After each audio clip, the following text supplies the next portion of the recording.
sacrificio. Y todo esto que hemos visto ha sido los eventos y las palabras que él expresó en diferentes lugares yendo de camino a Jerusalén. Aquí en el capítulo 18 ya llega a Jerusalén. O sea que estamos a punto de entrar a ver la parte de ese sacrificio que él hizo por cada uno de nosotros. Entonces nos quedamos habíamos visto el versículo 13, donde el publicano había hecho su oración y había pedido al Señor que fuera propicio a él. Hablamos un poco de lo que era la propiciación, ¿se recuerdan? Y vimos que la propiciación tenía que ver aplacar o apaciguar la ira de Dios, ¿verdad? A eso se refiere la propiciación, que propiciación y sustitución es más o menos lo mismo. El Señor fue nuestro sustituto en la cruz del Calvario, o sea que Él fue el vicario. Un vicario es alguien que toma el lugar de otro. Entonces el Señor tomó nuestro lugar en la cruz. Y esa es la propiciación. Y esto lo vimos la semana pasada.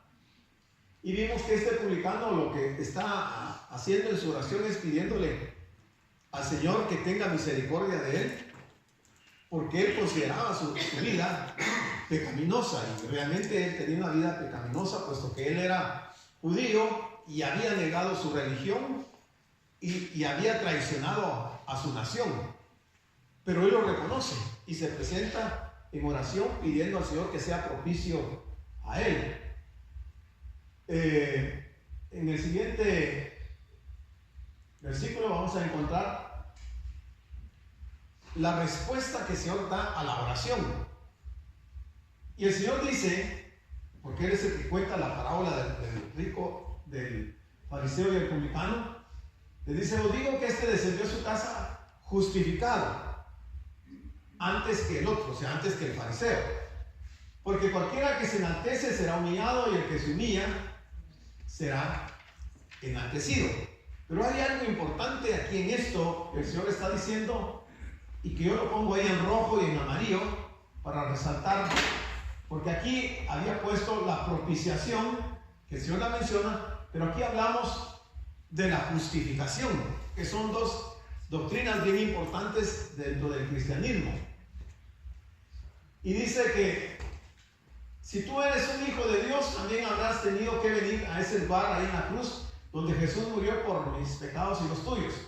Como aquel publicano, podemos venir y confiar en Él, y Él nos va a salvar, porque Dios es misericordioso, ese es uno de sus atributos. Entonces el publicano vuelve a su casa y ha sido quitada la angustia de su corazón, porque él estaba afligido, estaba angustiado al considerar su vida pecaminosa, y ahora ya se encuentra en paz y todo está profundamente convencido de que la aprobación de Dios le pertenece. O sea, el Señor le ha hecho ver, le ha hecho sentir que su pecado ha sido perdonado. El fariseo también vuelve a su casa, pero vuelve vacío. Como llegó al templo a orar, así regresó. No cabe duda que la enseñanza que el Señor está dando nos está resaltando aspectos importantes de nuestra relación con Dios. No es suficiente ir al templo para considerar que ya todas las cosas están correctas, porque nos puede pasar las del fariseo, de venir a la casa de Dios, pero regresar vacío, sin que Dios nos haya perdonado, nos haya oído, y que siempre llevemos esa carga en nuestro corazón. Él podía haberse quedado en la casa ese día y no haber ido al templo, porque nada obtuvo con haber ido al templo. Dice, en realidad hubiera sido mejor para él haberse quedado en casa. Isaías 57:15 nos da unas palabras interesantes. Dice: porque así dijo el alto y sublime, el que habita la eternidad y cuyo nombre es el Santo. Dice, porque así dijo. ¿Qué es lo que dijo?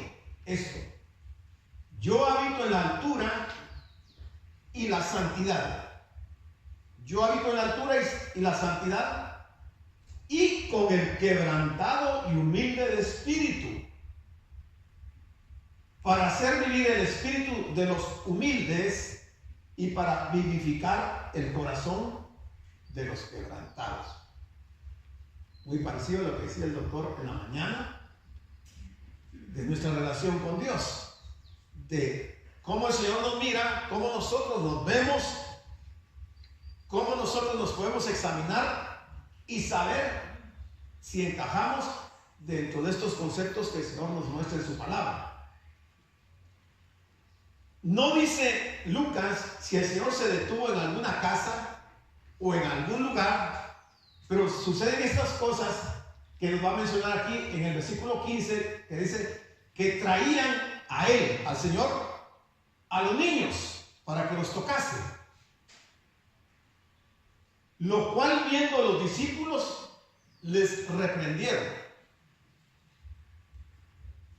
¿Quiénes traían a los niños al Señor? Las mamás, ¿verdad?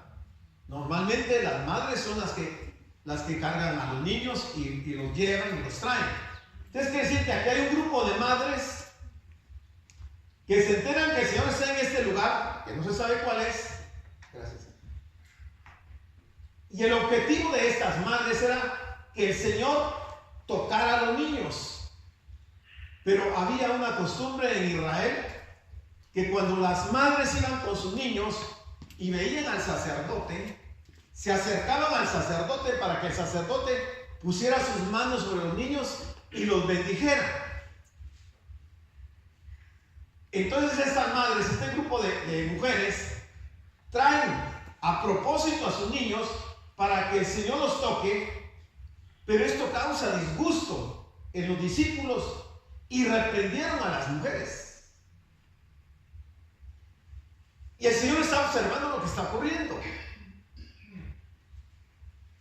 Yo no sé si en este caso los discípulos se percatan de que los niños están alterando el orden y tratan de evitar que interrumpan al Señor. O simplemente por pura religiosidad ellos lo que hacen es reprender a los niños. Dice, incluso los discípulos habían dicho que no se molestase a Jesús trayéndole a los niños. Existía la creencia de que los niños pequeños no eran nada importantes para el Señor, eso es lo que creían. Pero el Señor consideró a los niños de manera muy diferente. Y vamos a ver lo que Él va a expresar, las palabras que Él va a decir. Entonces ellos vinieron a Jesús con naturalidad, pero no permitieron que los adultos les separasen de Él. El Señor no lo permitió. ¿Por qué razón? Es que los niños siempre nos van a seguir o van a seguir al Señor. Los niños tienen completa confianza en nosotros como padres. Y dice, el comentario era que Dios tenga misericordia de aquellas personas que no traen a los niños a Jesús, a Dios. Porque ellos llegará el momento que vendrán normalmente al Señor. Ángel.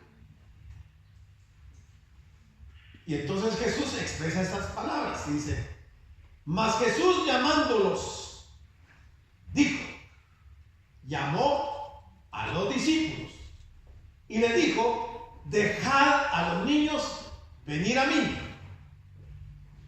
y no se lo impidáis, porque de los tales es el reino de Dios.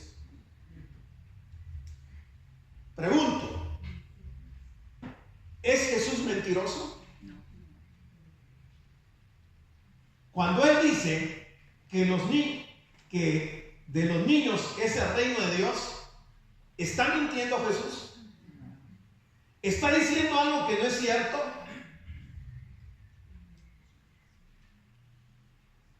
Fíjese que esta es una verdad bien interesante, bien importante dentro del cristianismo.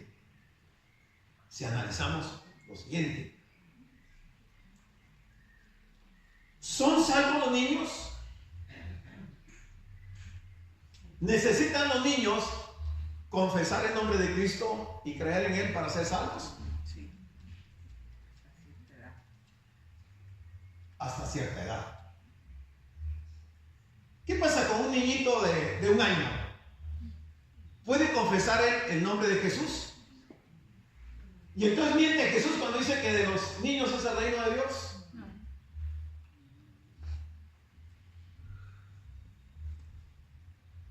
Hasta cierta edad, cuando los niños todavía no tienen uso de todas sus facultades mentales, hasta esa edad el Señor dice que de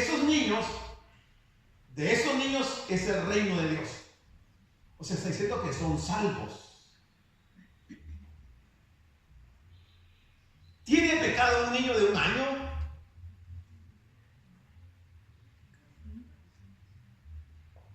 Se ha dicho que los niños participan de la naturaleza caída del ser humano. Eso es lo que se ha dicho, ¿verdad?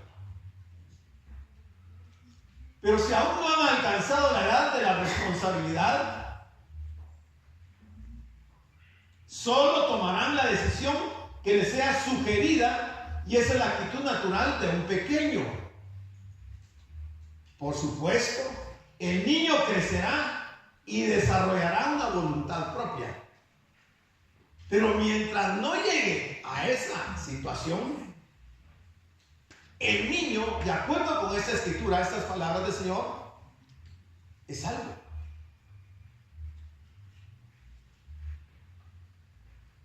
¿Qué pasa cuando el niño ya crece? ¿Sigue siendo salvo? ¿Se pierde la salvación entonces? ¿Qué ocurre entonces? ¿Qué es lo que el Señor está diciendo? Dios es soberano. Y Él decidió que mientras el niño no alcance esa edad donde Él es responsable de sus actos, ese niño es salvo. Pero cuando ya crece, ese niño necesita confesar el nombre de Jesús. O sea, que es mientras se mantenga en ese rango de edad, si el niño fallece, es salvo. No se pierde. Porque si no ha cometido pecado, no puede ser condenado. Miremos estos pasajes. 1 Corintios 7:14. Porque el marido incrédulo, vea bien, el marido incrédulo es santificado en la mujer creyente, obviamente. Y la mujer incrédula es santificada en el marido si es creyente. Pues de otra manera, vuestros hijos serían inmundos, mientras que ahora son santos. Los hijos de un matrimonio cristiano o mixto son considerados como santos hasta que ellos tengan suficiente edad para decidir por sí mismos. Dios considera el matrimonio como santificado por la presencia del cónyuge cristiano o creyente. Las bendiciones de Dios son para toda la familia. Este es un tema bastante profundo, bastante serio, y que lo pone a uno en qué pensar, pero es bueno ir a los contextos. Veamos qué nos dice Juan, en 1 Juan 3:4. Todo aquel que comete pecados, infringe también la ley. Pero miren lo que está en amarillo. Pues el pecado es infracción de la ley. El pecado es infracción de la ley. Quiere decir que si un niño pequeñito, recién nacido, de 1 año, de 2 años, no conoce la ley, ¿cómo puede infringirla? ¿Cómo puede ser pecado si él no tiene, ni siquiera conoce la ley?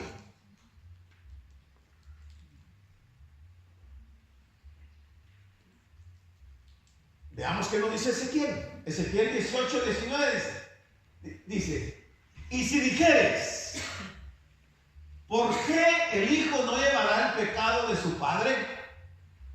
Está preguntando el Señor ahí al pueblo de Israel. Y si dijeres, ¿por qué el hijo no llevará el pecado de su padre? La respuesta está ahí mismo. Dice, porque el hijo hizo según el derecho y la justicia, guardó todos mis estatutos y los cumplió. De cierto, vivirá. No dice morirá. De cierto, vivirá. Pero mire el 20. El alma que pecare, esa morirá. Si el niño de 1 año, de 2 años, de 3 años, no ha pecado, ¿cómo va a morir? Espiritualmente. El hijo no llevará el pecado del padre, ni el padre llevará el pecado del hijo. La justicia del justo será sobre él, y la impiedad del impío será sobre él. Bueno, entonces, si nos vamos a la escritura, porque en la escritura es donde tenemos la aclaración de todos esos temas, y ahí en la escritura es donde tenemos también los ejemplos. ¿Qué dice 2 Samuel 12, 23? Mas ahora que ha muerto, ¿para qué he de ayunar? ¿Podré yo hacerle volver? Yo voy a él, mas él no volverá a mí. ¿A dónde está diciendo David que va a ir? ¿Al infierno? ¿A dónde fue ese hijo de David? ¿Era pecador el hijo de David, ese hijo del adulterio? ¿Él era pecador? Claro que no. En la justicia de Dios y para castigo de David y de Betsabé, Dios le mató al hijo. Y David quería a ese hijo, quería que naciera.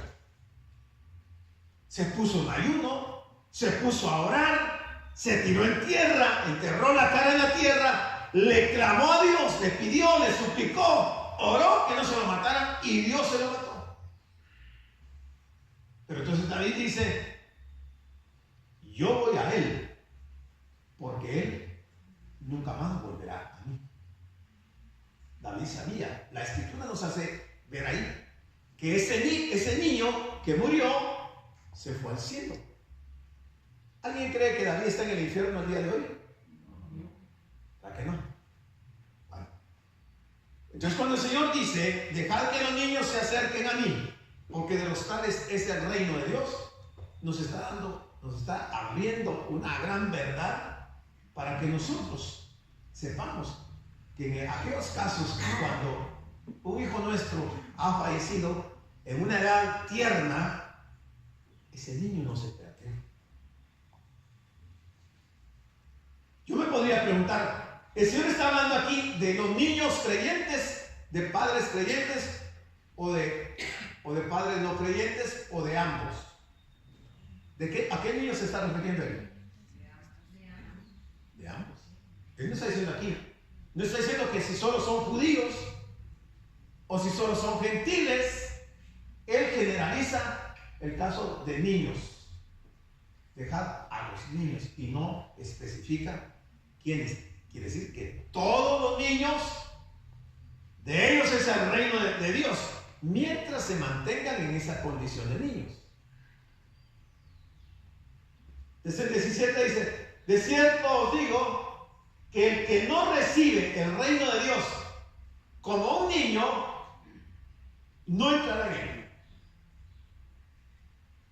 En el anterior está hablando de los niños.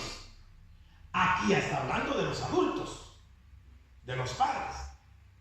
De cierto os digo que el que no recibe el reino de Dios como un niño, no entrará en él.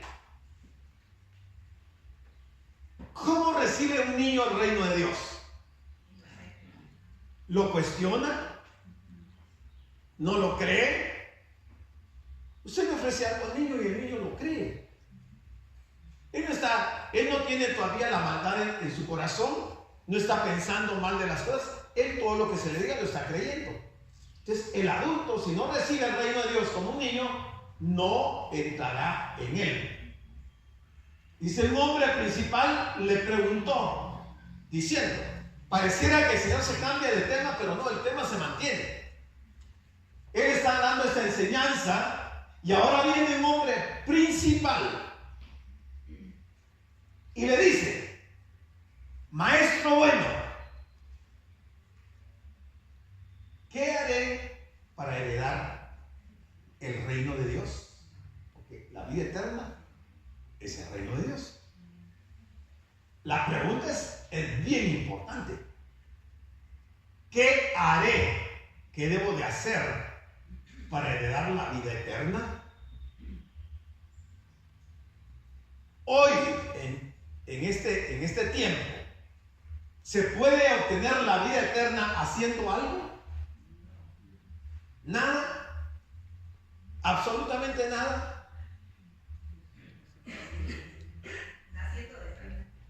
¿Cómo? Naciendo de nuevo. Creer en Jesucristo. Si yo no creo en Jesucristo, por fe, no voy a entrar a la vida eterna. Entonces no son de hacer sacrificios, de hacer cosas materiales, sino que en el campo espiritual, yo lo que sí tengo que hacer es creer en Jesucristo para heredar la vida eterna. Y este hombre, eso es lo que le está preguntando al Señor. Le dice, maestro bueno, ¿qué haré para heredar la vida eterna? La pregunta del joven gobernante rico puede tal vez parafrasearse de la siguiente manera: ¿qué debo hacer para participar de la salvación al final de la era o del tiempo? Jesús le respondió. Jesús le dijo, ¿por qué me llaman bueno? Aquel hombre había sido un fariseo, porque dice que era un principal.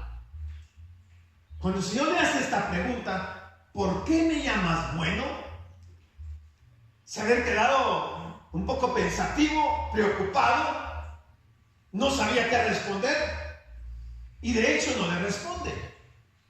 ¿Por qué me llamas bueno? Y dice, ninguno hay bueno sino solo Dios. Entonces, ¿qué le está diciendo? Vamos a ver, dígame usted, ¿qué le está diciendo el Señor a este hombre? Él le dice, maestro bueno, ¿qué haré para heredar la vida eterna? Jesús le dijo, ¿por qué me llamas bueno? Ninguno hay bueno sino solo Dios. ¿Qué le está diciendo? Está reconociendo que solo Él es Dios. Está reconociendo, le está diciendo que Él es Dios, que Jesús es Dios. Eso es lo que le está diciendo. No hay ninguno bueno sino solo Dios. Entonces, si Él lo está viendo como bueno, el Señor está aclarando que no solamente es maestro, sino que es Dios, que Él es Dios, y por eso es bueno. No simplemente por ser maestro, porque en Israel había muchos maestros, pero nunca un maestro como Jesús, porque solamente Él es Dios. Entonces, como Él quiere saber qué debe hacer, el Señor le dice, los mandamientos, ¿sabes? Eso es lo que Él tiene que hacer. Ahora, le está diciendo el Señor que entonces, que si cumple con los mandamientos va a ser salvo. ¿Se es salvo por cumplir los mandamientos? No, ¿verdad? Bueno, entonces le cita algunos mandamientos. Le dice, no adulterarás, no matarás, no hurtarás, no dirás falso testimonio. Y quinto, honra a tu padre y a tu madre. Están hablando en relación a heredar la vida eterna. Este hombre le está diciendo maestro bueno. El Señor le está aclarando y le está preguntando que por qué le llama bueno. Le dice que no hay ninguno bueno, sino que solo Dios. Y luego le cita 5 de los 10 mandamientos de la ley mosaica. Estos mandamientos, todos estos mandamientos, son los que tienen que ver en la relación del hombre con el hombre. O sea, en forma horizontal. Y falta uno, porque los otros 4 mandamientos son en forma vertical.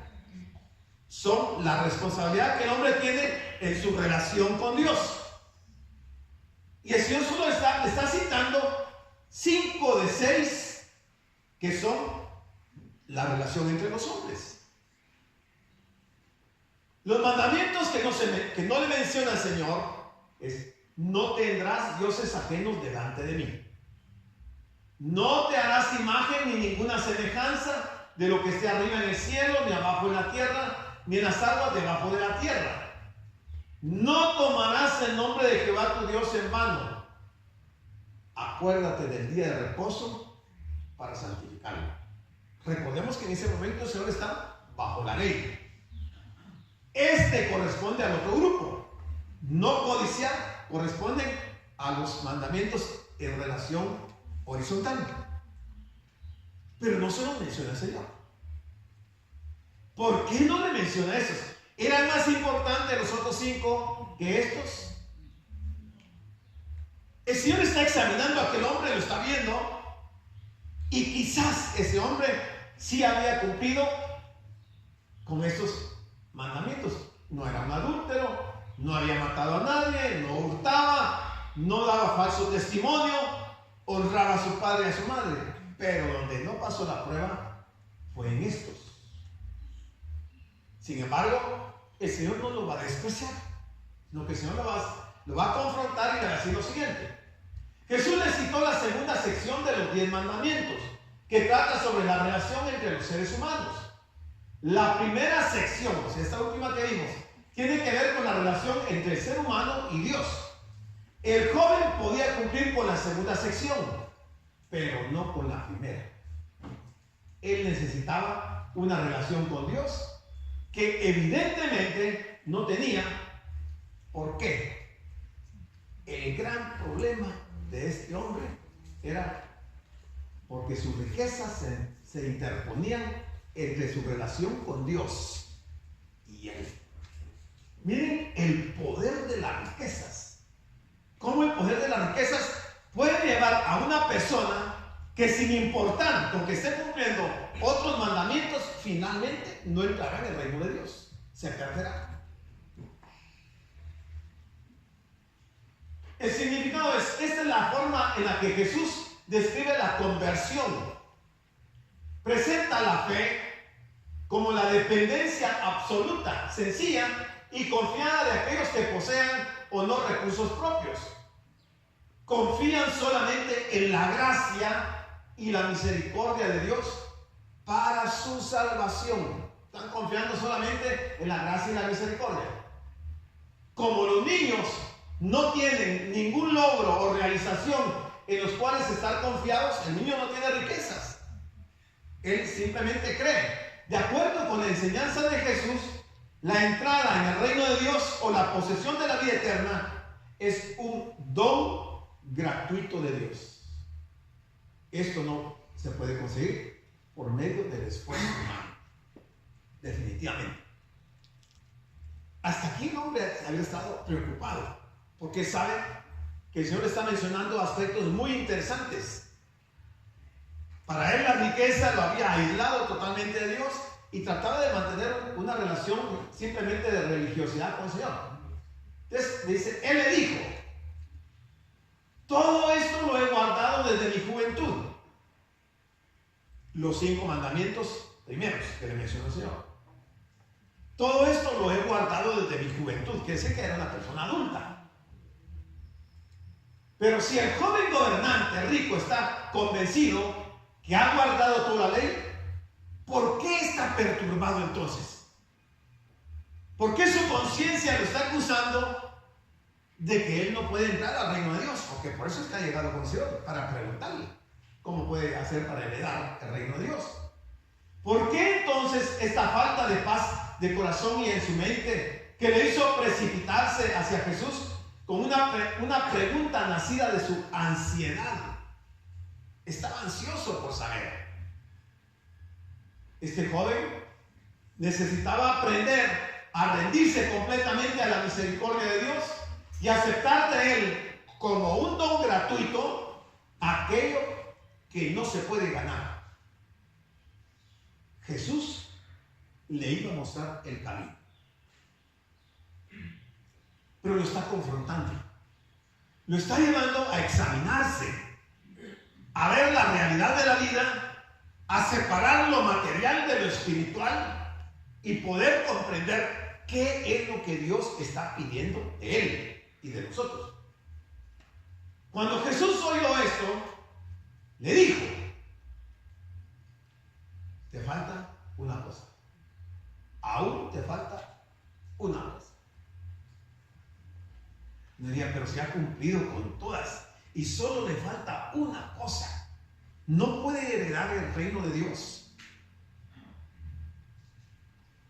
Si yo le preguntara a usted qué cosa le falta en su relación con Dios, ¿qué me diría usted?